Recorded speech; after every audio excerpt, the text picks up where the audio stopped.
तर फॅमिली आज आपण आलेलो आहे दवाखान्यामध्ये. सोनालीच्या कमरेला एक गाठ आलेली आहे आणि त्या गाठीची आहे ना आपल्याला सोनोग्राफी करायची आहे. त्यामुळे आपण सोनोग्राफी सेंटरला आलेलो आहेत. सोनोग्राफी झाल्यानंतर आहे ना डॉक्टरांनी आम्हाला त्या गाठीबद्दल समजून सांगितलं, रिपोर्ट वगैरे दिले. त्याच्यानंतर आम्ही घरी जाताना आहे ना आपल्या पाथर्डीमध्ये स्वामी समर्थाचं मंदिर आहे, तिथं जाऊन आम्ही आहे ना स्वामींचं दर्शन घेतलं.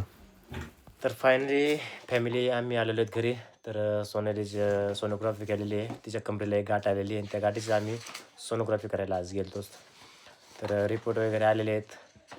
तर डॉक्टरांनी अजून म्हणजे मेन डॉक्टरांना दाखवायचं आहे, परंतु जे सोनोग्राफी करतात का ते डॉक्टरने सांगितलं आहे की जास्त काळजी करायची गरज नाही आहे. परंतु ते आहे ना तुम्ही जर काढून घेतली तर चांगलंच राहील, कारण की आहे ना ते कालांतराने त्याचं इन्फेक्शन होऊ शकतं, त्यामध्ये पाणी होऊ शकतं है ना सोनाली.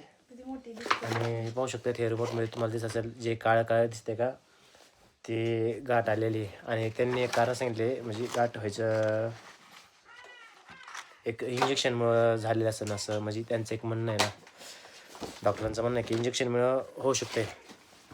तर म्हणजे घाबरायसारखं काही नाही म्हणले, परंतु आहे का ते काढून घेतलेली चांगलीच राहील, कारण पुढं चालू नाही का त्याच्यामध्ये आहे का इन्फेक्शन होऊ शकतं किंवा असं म्हणजे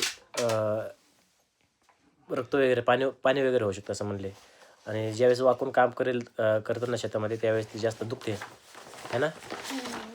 म्हणजे आता काय झालं 2-5-6 दिवस झाले ऊस लावला आणि काही कांदे वगैरे लावले, त्यामुळे काय झालं खाली वाकल्यामुळे ना ते गाठ जास्त दुखायला लागली आणि त्यामुळे ते आम्ही सोनोग्राफी करून घेतली.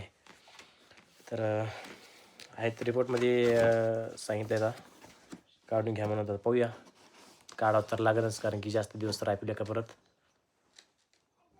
वेगळंच काय व्हायचं दुसरं. काढायची भीती वाटते.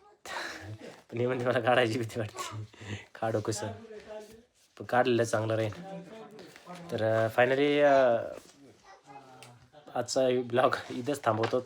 आज जास्त काही ब्लॉग आम्ही शूट करू शकलो नाहीत, कारण की जर टेन्शनमध्ये होतात ना जे सोनोग्राफीत काय निघतं आहे काय नाही काय नाही काय निघतं आहे, आणि तिथं पण जास्त शूट केलं नाही आहे आणि ते वेळ खूप लागला भरपूर त्यामुळं. तर फायनली काही जास्त एवढं टेन्शन नाही, म्हणजे डॉक्टर म्हणले घाबरायसारखं काही नाही तसं. तर आजचा ब्लॉग इथंच. आणि आमचे जर व्हिडिओ आवडत असेल तर सबस्क्राईब नक्की करून घ्या बरं का.